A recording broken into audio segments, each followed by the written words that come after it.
The cost of IT in business can be staggering. From hardware and software expenses to services like internet and phone, you don't need to spend a fortune on IT to succeed. If your organization spends more than $500 monthly on any service, or you're considering signing a long-term contract, IT Enabled can help you manage your technology and minimize your costs. Contact us today to schedule a free consultation. IT Enabled, we're here to help.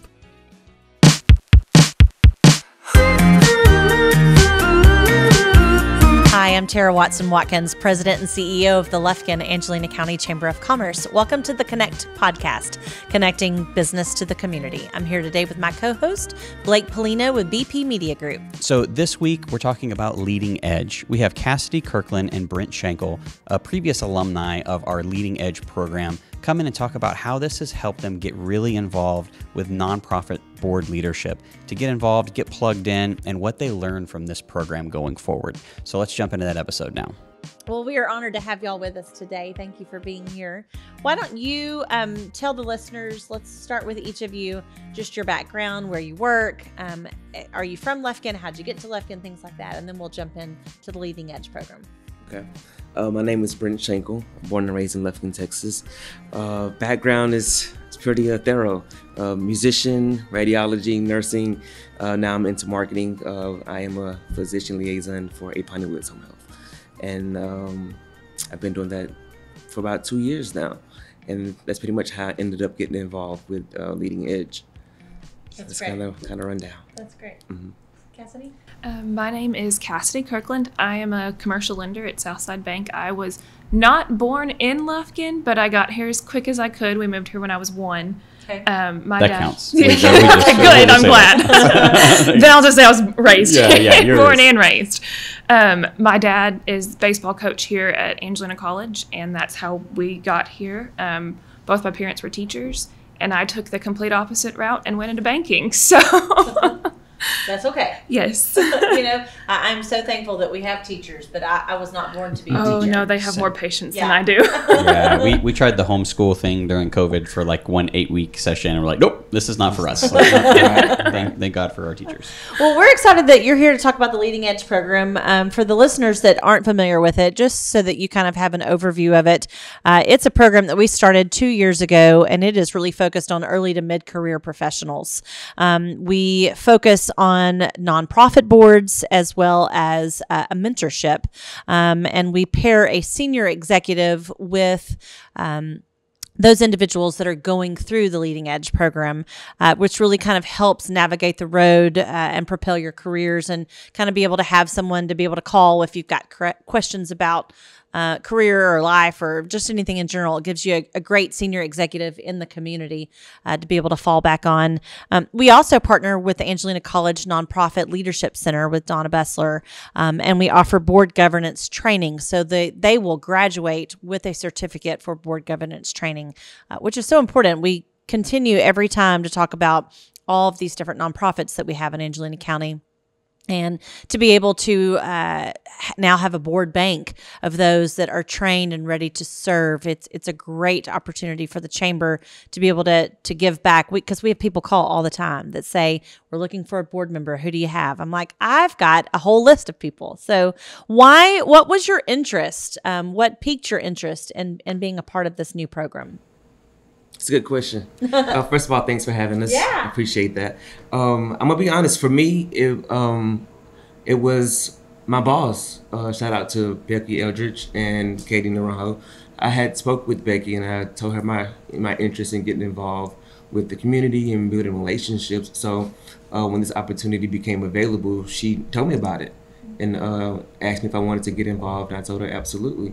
So I think if there's anybody that's in leadership or if you have a role or have somebody underneath you that's interested in getting involved in the community, this is a great way to set that up. So I think that's pretty much what happened. Okay. Shout out to Becky and being a great mentor.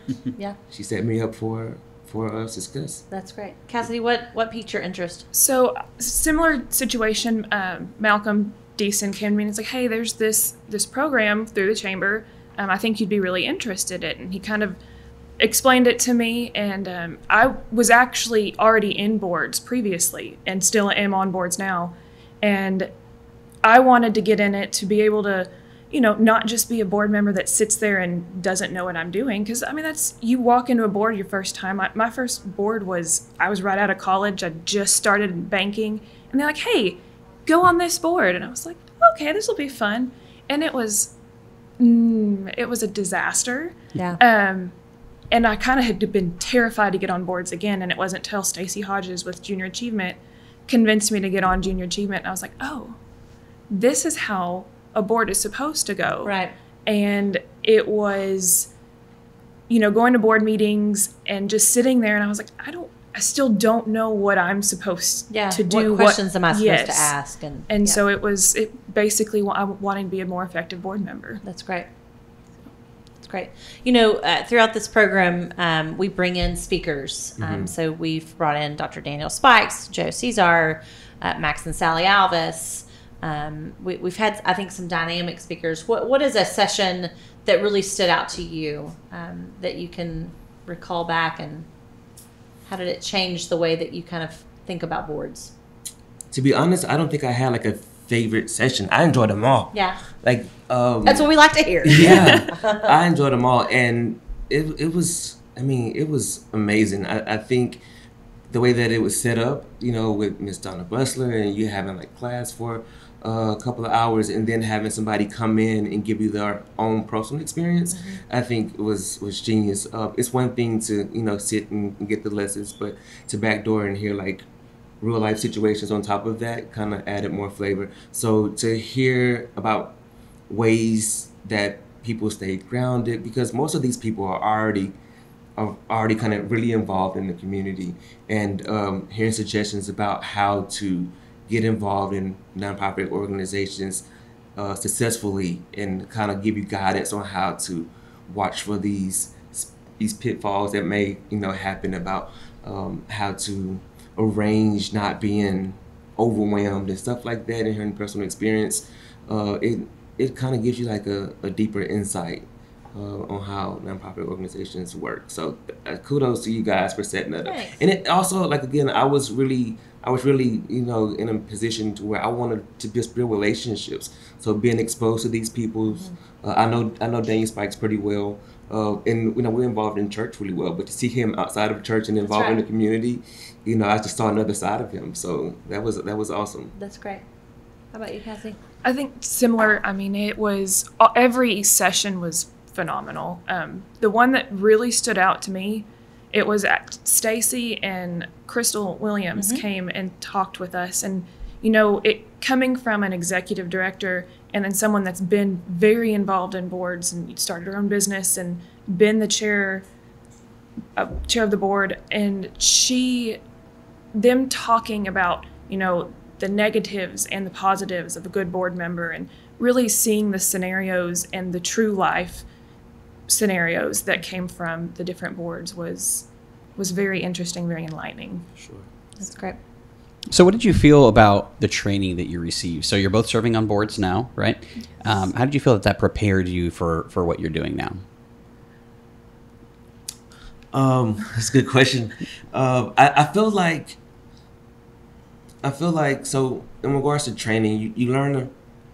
For me, this was my first time serving on the board, right? So I got a more sense of the purpose of nonprofit organizations and how they work. I got information on some of the common misconceptions of, being a board member. You learn about the duties and responsibilities of each role on the board. You also learn about pretty much the flow of how meetings should run, right? So I think that's important for somebody that's looking to get involved and have no idea what they're getting involved with. This gave me, I'm a nurse, so we just couldn't just go to a hospital and start sticking people, right? You have to learn the foundation of how this stuff works. So I think you guys, Leading Edge, did a good job of taking me in and kind of giving me, a guideline of how nonprofit organizations work, and learning things about because people like me, I'll get inspired and I want to go start me one up, right? Mm-hmm. So you learn things about like not reinventing the wheel and maybe looking for areas that that are aligned with your common interests and stuff like that. So that's I think the training is very, very important. Let's talk about the mentorship portion of this. Who were your mentors? Who did you have? I had Rebecca Reed with the Mosaic Center. Yeah, she was phenomenal. Yeah. Every lunch, everything with her, it was always to hear her story and where she came from, mm-hmm. and where she's at and what she's doing with the Mosaic Center. And she had great advice. I mean, we talked about everything under the sun, from personal to work to what was going on in Leading Edge. It was very helpful and very nice to have someone outside of work and outside of friends that could look at things in a third party. That's right. View. That's right. So. How about you? What did you have? I had Terry Fauble. Oh, yeah. He was with Austin Bank. Mm-hmm. And again, I think that building relationships, it was really great. One of my favorite parts was getting with the case managers and getting with my mentor. This is probably like one of my first times having a mentor outside of music or something like that. Right. So not only that, I think whoever came up with the list of questions did an amazing job, right? Because if I wouldn't even know. To me, listening to John Maxwell, like, part of getting good information is knowing which questions to ask. Yeah. Mm-hmm. So I could sit with Terry and I would just probably be like, hey, how's your day going? Yeah. But to ask questions like, so what keeps you grounded with all this stuff? Or, like, what have you learned over the past 20 years? And what advice can you give me to miss some of these things that would, delay my growth or something? Like, the questions were just, I still have that list of questions that I use mm-hmm. whenever I'm trying to, build relationships with other people. So that piece, and if it's just, you guys provide so much within this program. It's amazing. Thank you. Mm-hmm. We always want to keep leadership strong and at its core, but we want to give it a new edge. For sure. So when we came up with Leading Edge, we wanted to make sure that we were touching the new up-and-coming professionals in Angelina County, and getting you plugged in and getting you plugged into boards. And you're right. It is such a difference when you serve on a board that the board knows what's going on and how to run a board, and there's organized chaos, versus walking in and everybody's talking at once and nothing gets done. And so we hope that you're able to take the skills that you've learned over the last year and to be able to put them into place and to be able to make the boards that you serve on even better and stronger. So that's great. Well, awesome. Well, thank you so much for joining us, both of you. We're super excited to have you on the podcast and just talk a little bit more about this awesome program that's really great to be a part of. If you want to learn more about the next class, when is that going to be happening? Yep. So Leading Edge will actually kick off in January. It is a 6-month program, and so you can call the chamber, call me, and I'd love to visit with you about Leading Edge and get you more information. Awesome. Thank you so much. And thank you so much for listening to the podcast again this week. We truly appreciate your support. And if you want to watch the video version of this podcast, you can catch that on the Chamber YouTube channel or on the Chamber Facebook page. Thank you so much and have a good week.